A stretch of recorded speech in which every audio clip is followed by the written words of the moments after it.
Reggie Fils-Aimé is one of the more recognizable faces for Nintendo. He has almost become a meme at this point, and he recently had a round of interviews, and in this particular one with Forbes, about the state of the Switch, the online, and where it's going. Hello everybody, Gabe from SwitchForce here, and today, for this video specifically, I wanted to talk about the portion of the interview where he speaks about the online and how that's going to work. So shout out to Forbes. I will have a link for their article in the description. It was written by David M. Ewalt.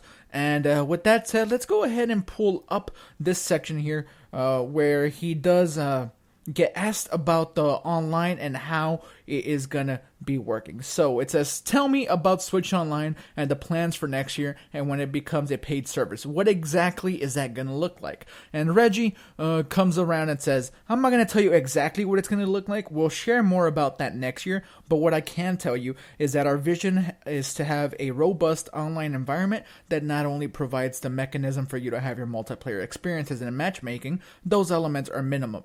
Our goal is to provide the extra Nintendo twist, and that's what makes our company historically so effective. We don't do things the same way everyone else does. We relish being different. We see that difference as an element that makes us more compelling to the consumer, and having that differentiated experience is what we'll focus on, and we'll unveil more next year as we're closer to the launch of the service. Alright, so let's go ahead and get into this first portion here.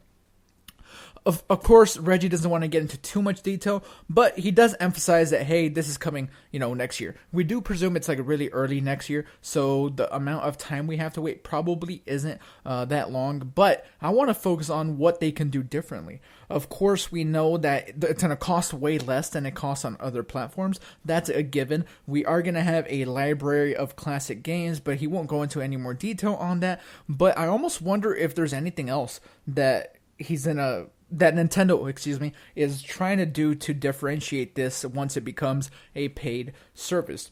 Obviously, the chat on the phones thing is not something everybody is happy with. A lot of people don't use it. I know none of us here at SwitchForce use it at all. We just use Discord and things of that nature. So is maybe just the chat on the phone, is that different? Or could he possibly mean that Nintendo has something up their sleeves? Of course, this is all speculation. And we get into a little bit more detail here with the next question. Forbes asks, you've already talked about how Switch Online subscribers will get access to a library of classic games. Nobody else has a back catalog of first-party games like Nintendo does. But why does the company's strategy seem to be both when it comes to software and hardware to sell access to that old IP as a bundle versus allowing customers to buy individual games? And this is basically them asking about Virtual Console without actually saying Virtual Console. Reggie goes on to say, again, as far as details around Nintendo Online and what the service is, we're going to deal with that separately. Regarding our back catalog, we are in an incredibly fortunate situation that we have a robust back catalog. Not only robust in number, but robust and truly the best of all time type of games. Our strategy today is to leverage that with the NES Classic and the SNES Classic.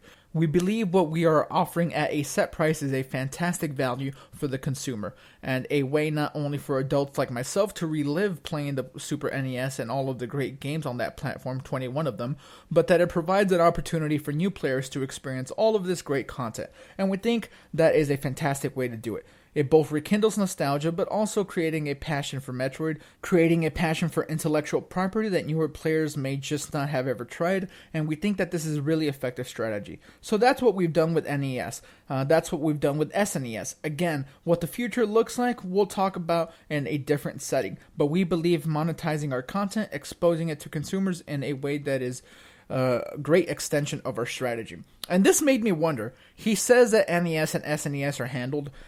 So what about what's next? Of course, we have the N64, we have GameCube, we have Wii, and Nintendo knows that people on Switch want to play these games. That isn't lost on them. So I feel like maybe that's what Virtual Console is, and they continue to sell us these SNES games in bundles. Maybe that could work. Maybe just put a whole bunch of SNES games on a Switch cartridge and call it a day. Sell that for $30 or whatever without having to actually make the hardware that's going to emulate these games on an actual SNES Classic itself.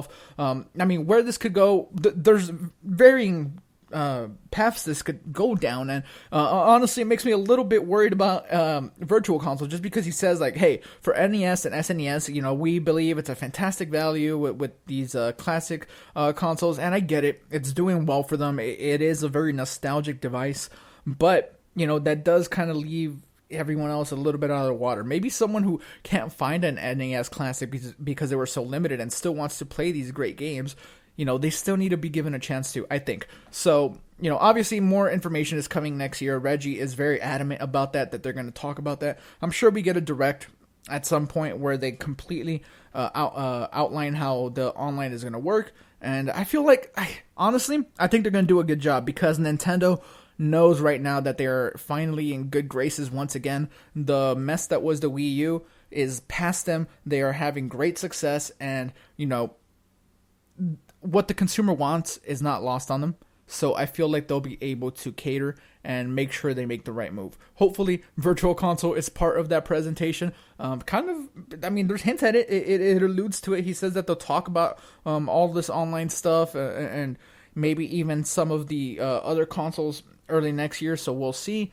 But let me know what you guys think about what Reggie has been saying. He is very good at PR talk. Even when he's talking about like the Super NES games, he says 21 of them. He includes exactly what these packages are. Reggie is like fantastic at this PR talk. He's really good at it. He doesn't give away any information he's not supposed to, but he's really good at teasing things. So now this has me excited for whatever future direct we are going to get that is going to announce the online services and whatever that entails as far as, classic games. So let me know what you guys think in the comments below. Like the video if you enjoyed it or found it informative. Subscribe if you're not subscribed. Maybe check out our other videos on the channel and let us know what you think.